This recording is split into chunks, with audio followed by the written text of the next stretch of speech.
देव जी, हाँ जी। आप बताइए आपके साथ क्या घटना हुई है जो इंडियन स्पाइनल इंजरी सेंटर के साथ है मामला। जी मेरा बेटा गुड़गांव ड्यूटी करके मोटरसाइकिल से सरिता विहार आ रहा था।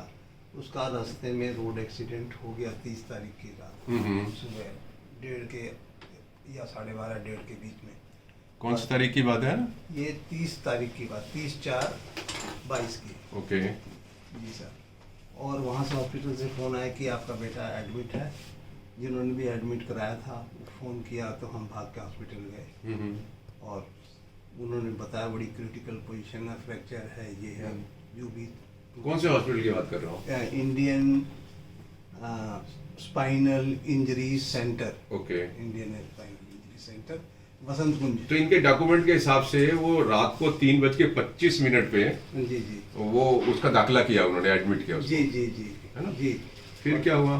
उन्होंने फिर मेरे को एस्टीमेट बिल पकड़ा दिया कि भाई इतना खर्चा लगेगा ऑपरेशन वगैरह के अंदर, और करना है नहीं करना है। नहीं, तो ये एक्सीडेंट किस जगह हुआ था? एक्सीडेंट ये फ्लाईओवर है वहाँ पे महिपालपुर और वसंत कुंज के बीच में। दिल्ली के अंदर हुआ था? दिल्ली की ज्यूरिसडिक्शन में हाँ, हुआ था? दिल्ली के अंदर अच्छा, हुआ था ओके। सर। उसके बाद आगे मोटरसाइकिल वगैरह तो उठा के ले गए, ठीक पुलिस वाले ले है, गए। ठीक है। फिर क्या हुआ हॉस्पिटल में जब आप गए? कब की बात है ये? जब आप ये 30 तारीख की बात है। 30 तारीख को ही पहुंच गए थे आप? हाँ जी, पहुंच गया था। अच्छा, फिर क्या कहा उन्होंने? हॉस्पिटल उन्होंने ले गया कहा था कि आपको? बड़ी क्रिटिकल पोजीशन है, फ्रैक्चर वगैरह है, सब कुछ हाँ, है, हाँ। ब्लीडिंग है, जमी ब्लड क्लॉटिंग है, ठीक है सर। तो उसका हम इलाज कर आ रहे हैं और आप एस्टिमेट ले लीजिए, ये चीज़ करनी है जो जो डिटेल उनकी एक्सरे से थी, तो 3.25 लाख रुपए जमा कर दो। ओके। हाँ? फिर उसके बाद उन्होंने कहा कि भाई देखो इसमें कराओगे, गवर्नमेंट उसमें कराओगे स्कीम में, तो हम आपका स्टिचिंग खाली कर देंगे और एनेस्थीसिया या एंटीबायोटिक दे देंगे, बाकी कुछ नहीं करेंगे। ऑपरेशन वगैरह कोई भी चीज़ नहीं करेंगे, ऑपरेशन आपको अलग से कराना पड़ेगा, कहीं भी कराइए। तो हमें बच्चे की जान प्यारी थी, सब कुछ लाइफ बच जाए अच्छी बात है। तो हमें जो भी था जाने अनजाने में जो भी भूल हुई जैसी भी थी वो हमने करा कर, उन्होंने जैसा लिखवाया लिख करके दे दिया ताकि इलाज सके। उससे पहले जब तक पैसे नहीं जमा कराए उन्होंने इलाज शुरू नहीं किया था। तीसरे दिन जाकर के जब पैसे जमा हो गए तब उन्होंने इलाज शुरू किया, वो भी आधा अधूरा। आज बता रहे हैं 20 दिन बाद हाथ में फ्रैक्चर है, उंगलियां टूटी हुई हैं, उसका कुछ भी नहीं किया। स्वेलिंग है, कहते हैं अंदर इन्फेक्शन है, स्वेलिंग है, बस टालते रहे। तो अब अभी तक कितना बिल बन गया उनका? अभी तक उन्होंने 9 लाख समथिंग, 9.5 लाख के करीब बना दिया। और कितना आपने पे कर पाए हो? मैंने पे कर दिया साहब 2 इंश्योरेंस का और 2.5, 1.5, 3, 4 लाख वैसे अलग जमा किया मैंने। 6 लाख जमा कर दिया। तो अब कोई मतलब 3,20,000 और मांग रहे हैं इस टाइम मतलब, और अभी वो हॉस्पिटल के अंदर ही कंटिन्यू कर रहा है? कंटिन्यू कर रहा है पेशेंट, क्योंकि क्रिटिकल कंडीशन ऐसी कि नलकी से नाक में लगा रखी है, उससे फीडिंग किया जाता है और गले की तरफ सुराख है जिससे वो सांस लेता नहीं, है। इसमें जो इशू है वो ये है कि क्योंकि ये दिल्ली में एक्सीडेंट हुआ है जी सर। और दिल्ली गवर्नमेंट की स्कीम है कि जब भी एक्सीडेंट होके आप किसी भी प्राइवेट हॉस्पिटल में जाते हैं जी तो उसका सारा खर्चा दिल्ली सरकार उठाती है। जी, ये कहते हैं हम नहीं करेंगे। हाँ? ये कहते हैं हम नहीं करेंगे, हम उतना ही करेंगे जो हमारे प्रोटोकॉल के अंदर है। वासुदेव जी, एक चीज ये बताओ, जिस वक्त आप गए थे हॉस्पिटल के अंदर उस वक्त आपको ये नॉलेज थी कि अगर दिल्ली में एक्सीडेंट होता है? नहीं सर, मुझे आपको नहीं थी, लेकिन हॉस्पिटल वालों ने आपको बताया था इस बारे में कुछ? हाँ, कहते हैं स्कीम अगर लोगे, सरकारी लोगे, हाँ, हाँ। तो आपको मतलब हम इतना इलाज करके देंगे, बाकी ऑपरेशन कुछ भी नहीं करेंगे।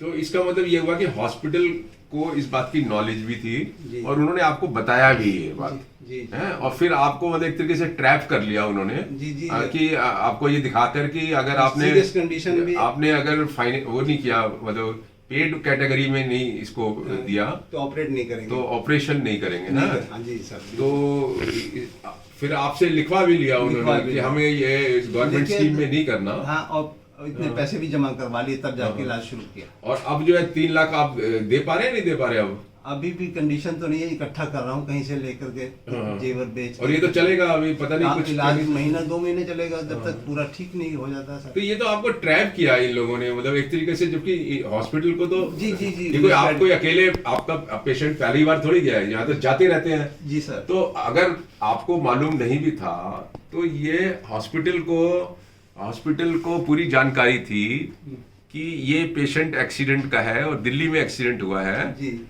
तो इसको हर हालत में दिल्ली गवर्नमेंट की स्कीम में लेना चाहिए था। जी जी लेकिन ये इंडियन स्पाइनल इंजरी सेंटर ने एक तरीके से मुझे लगता है कि फ्रॉड प्ले किया है, कि इनको जो बेनिफिट मिलना चाहिए था दिल्ली गवर्नमेंट की स्कीम से वो नहीं मिला। जी जी और इनके ऊपर कितना 9 लाख 9.5 लाख का बिल टोटल बना दिया, जिसका अभी ये 3 लाख रुपया बकाया है।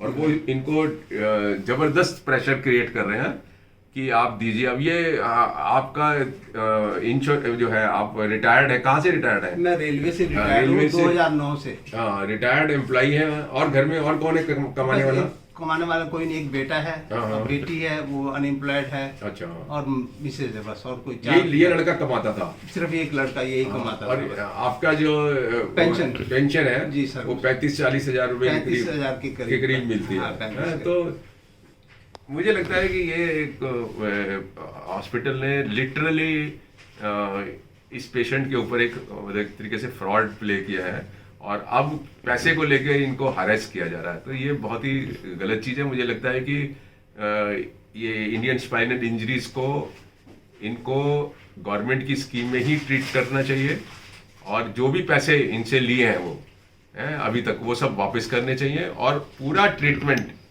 इस पेशेंट को, इसका नाम संदीप सिंह है और ये कितने साल का है? ये 32 साल, 31-32 साल का है ये। इसको पूरा ट्रीटमेंट इस हॉस्पिटल को देना चाहिए और दिल्ली सरकार को, खासकर मुख्यमंत्री अरविंद केजरीवाल को इसका कॉग्निजेंस लेना चाहिए, इसके ऊपर एक्शन लेना चाहिए हॉस्पिटल में, कि क्यों इनको मिसलीड किया है। आपको मिसलीड किया एक तरीके से प्रेशराइज करके कि भी इंश्योरेंस में लोगे तब हम इलाज करेंगे, नहीं तो हम नहीं करेंगे, बस खाली स्टिचिंग और बस एनेस्थीसिया ये एंटीबायोटिक देके छुट्टी करेंगे। इसमें होता क्या है कि जब कोई पेड कैटेगरी में उस तरीके से जाता है तो उससे आने पौने दाम ये लगा लेते हैं, लेकिन अगर वो गवर्नमेंट की स्कीम में होगा तो जो CGHS के रेट्स होते हैं जी जी वही मिलते हैं। तो अपने को हॉस्पिटल को मुनाफा कमाने के लिए, कमीशन मुनाफा कमाने के लिए इनको जबरदस्ती जो है ना, वो उन्होंने दिल्ली की जो स्कीम है फ्री ट्रीटमेंट वाली एक्सीडेंट के केसेस में, उससे वंचित किया और इन पे प्रेशर क्रिएट करके अभी तक 6 लाख के करीब ले लिया है और 3 लाख और बकाया है। पेशेंट अभी ट्रीटमेंट के अंदर है और बार बार ये कह रहे हैं कि हम ये नहीं करेंगे, वो नहीं करेंगे, पैसे नहीं दोगे। तो ये बहुत शर्म की बात है और मेरे ख्याल से जो प्रोफेशनल एथिक्स हैं मेडिकल, उसके भी खिलाफ है। हमें उम्मीद है हम आपके लिए केस लड़ेंगे अगर जरूरत हुई तो, और इनको हॉस्पिटल को एक्सपोज करेंगे। ठीक है? ठीक है सर। ठीक है ना? लड़ने चाहते हो, लड़ाई करोगे, हाई कोर्ट जाओगे? जरूर। हाँ, क्योंकि और कोई है नहीं ना, ये तो एकदम on the face of it fraud लग रहा है। ठीक है, थैंक यू।